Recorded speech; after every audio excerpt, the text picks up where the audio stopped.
Sim racing chickens, let me hear you roar! Hey guys, Jimmy here, and welcome to my very sunny garden. Today I'm going to be showing off my new formula rim that was sent to me very kindly by Franz, aka Pegamixel. So massive thank you to him for this, and yeah, time to show off my cool new toy. So here it is then, rested up against some plants, because this is the best place I can do it at the moment. It is a SimFei Solutions, I think I'm saying that right, AMG GT3 replica wheel. Now this is a fairly serious piece of kit. To give you an idea of size comparison, here is my hand holding the wheel as I would if I were driving. I think it's 29 or 290 mil across, something like that. So it's a lot smaller than the big old OMP WRC wheel that I've been using, and quite a lot more comfy as well. As you can see, the front of it has a carbon fibre pattern on it, and I'm not sure if it's carbon fibre all the way through. I doubt it is, doesn't feel like it is, but a nice carbon fibre pattern on the base and around here as well. Also, it's very light as well. I've taken the quick release off it. As you can see, there was a quick release that came with it as well, but that actually makes up probably most of the weight of this. The wheel itself is very light indeed. As you can see, we have 9 buttons on the front as well. They're all just sort of binary on and off buttons. There's no encoders at all on this, which is, I guess probably the only downside to this rim, but that's really nitpicking. Again, the buttons themselves have a very nice positive click to them. Hopefully you can hear that. And the whole wheel itself is just very nicely put together.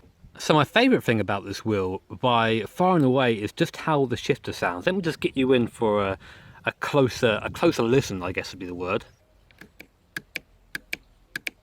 Doesn't that sound just fucking grand?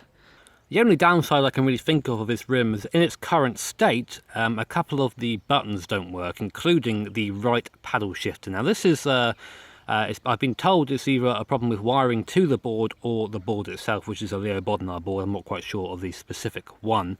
So what I'm going to be doing today is Thursday. Is Friday, I'm going to be going up to see Chris, who's very, very kindly offered to take a look at the wheel for me and sort of try and get it into full working conditions again. Worst case scenario is that it can't be fixed and that I have to use the button in the top right as an upshifter, but it is still a vast improvement over the massive OMP 350mm WRC rim.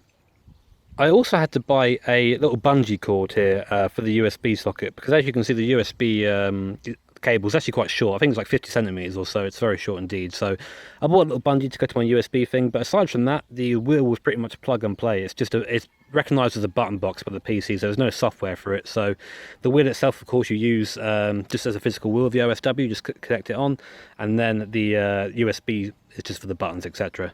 So enough blabbering now, let's jump to future me, who's attached this to the rig and is going to take it for a test drive.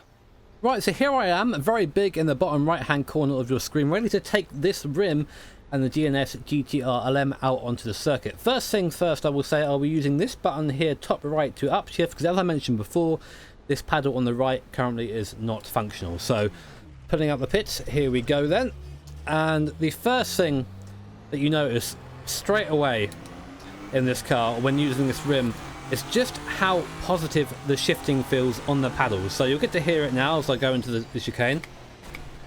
It's very positive, very nice click, and it might sound like a very small thing to sort of be impressed with, but of course I've been used for a very long time to using the Thrustmaster Ferrari F1 rim, which is a very nice rim that I would definitely recommend if you've got a T500. It's very nice to drive in Formula cars, but it is plastic and it does feel cheap. The best way to sort of describe the comparison, I think anyway, is to say shifting with that Thrustmaster rim feels like you're shifting in standard definition, whereas this, the shifts are much clearer. It's like shifting in 4K. I mean, it's a magnetic shifter as well, so listen to this. When you let go, it pops right back into place and it feels like a proper piece of kit. I need to focus for a second as I try and slow myself down for the first Mulsanne chicane. Brakes are a bit cold right now, so a bit interesting going through there. But that same build quality can be said for the buttons as well. The buttons feel super nice, so I'm using this one to upshift here, so I'm giving it quite a lot of use at the moment. It feels very positive, a very nice clear click to it. And again, over the Thrustmaster products, and I'd expect it given that this sort of product is quite a bit more expensive, it just feels a lot better made and just feels a lot nicer as well to use. Second Mulsanne chicane, braked a bit late there. Okay though, because I'm not really trying to do a fast lap, just trying to talk and drive. Over the curves there, very nice feeling, and RF2 doing that. The other thing that I was concerned with when I first saw this wheel, because of course Franz, the guy who sent this to me, sent me some pictures before he sent it over, I was concerned that it would be quite uncomfortable to drive with. A lot of the angles are quite severe on this thing, so I was thinking that over the course of an endurance race, comfort might be an issue. And of course, when endurance racing, I'd argue that comfort is probably the most important thing you have in the car and both on your equipment, otherwise you're going to have a bad time. Because, you know, for example, the first stint I think I'm driving at Le Mans will be over 3 hours, so if I'm sitting here with something that's sticking into my hand, it's going to get very uncomfortable very quickly. I do wear gloves, which I think sort of softens a bit of it as well, but otherwise, even without gloves, it feels very nice. There's material just under where the thumbs are, which I believe I showed off earlier on, to sort of make sure the thumbs don't dig in at all. And overall, it's actually a very nice, comfy feel. It fits very nicely in the hands. Also, with corners like that of R&Rs, you can sort of come round on the wheel and sort of put your palm to the bottom. You can't really see what I'm showing you right now, and sort of bring it round like you would, say, at the hairpin at Monaco. You see real life F1 drivers doing that. So it's just a lot of a nicer sensation. It being a smaller rim as well means that you get a bit more force feedback through the wheel. The motor isn't working as hard, although saying that, the motor wouldn't care how big your wheel is, it would just give you the same force feedback regardless, because OSW midge motor is fucking ridiculous. That's all I can say. And it makes driving like this sort of thing easier. And just to sort of quickly reinforce that fact, speaking about when I've done laps around here on the big OMP WRC wheel just to make sure. Oh Jesus Christ, always very bumpy over there, isn't it? I've done laps around here with the WRC wheel just in case this wheel didn't show up. And whilst it was possible for me to drive around here with the OMP WRC wheel, it was a lot of extra effort. I was having to sort of hand over hand on the wheel a lot. Also having to take my hand off the wheel to shift up and shift down because there's no buttons on that OMP wheel. I was having to use a shifter down here to the right.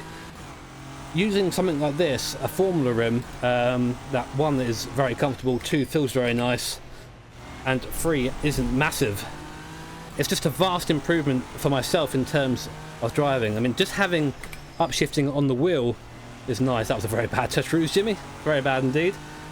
And I was sort of relieved that this came, because I was going to drive Le Mans whatever happened. I was going to drive Le Mans whatever happened there, but having this wheel here makes it a little bit less scary, a little bit less. Because I knew my left arm would be dead, because you're taking your hand off the wheel so much that the left arm just suffers after a while. But luckily, that isn't the case with this wheel, as we take a very weird line through there.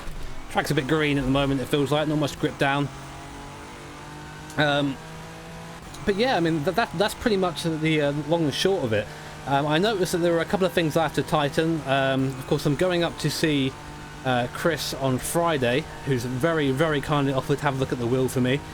So hopefully I'll come back and I'll have it all functional for Saturday, which is when, of course, the big race is. Which would be cool, because I can use both shifters and enjoy double the shifting loveliness. I also have to say that, like I said this yesterday on the stream, that I feel extremely lucky right now. I know that, like, some of you may be looking at this video and thinking, you know, I've got all this great gear now, and, you know, I'm talking about Thrustmaster gear like it's a toy, etc. And I don't mean to sort of come across as being elitist at all, not at all. What I'm trying to put across is just how much of an upgrade this sort of stuff can be, you know, like, I mean, in the grand scheme of things, I think this equipment will make me a little bit quicker. I've been thinking about that recently, and this rim will also very much help me in these sort of high speed, a bit more precision downforce cars. But I still think you can be just as quick on that Thrustmaster gear, you know. I don't want people to think that you have to have this sort of equipment to go fast, and I know this rim again is sort of another thing that goes against that. I don't say that the rim doesn't make it faster, it just makes the experience a bit more immersive, because when you're sort of pressing plastic buttons to, I don't know, to do things on your Thrustmaster rim, it doesn't feel quite as authentic as this does.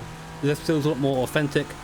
You know, the amount of, I know it's sort of not quite related to the rim, but the amount of work I have to put in driving this, and you see it through the camera there, sort of the curbs really, affecting the rim and the wheel.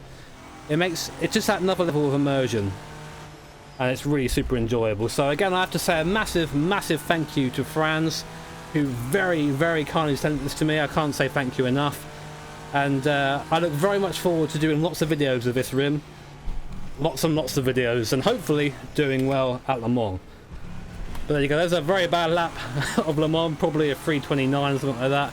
But I hope you enjoyed the video, guys. If you did, then make sure to hit that like button. If you really enjoyed it, subscribe to be notified of future videos. And I will see you on the race on Saturday, and perhaps for a stream on Friday. I'll see how I feel. Take care, guys. Have an awesome day. See you next time.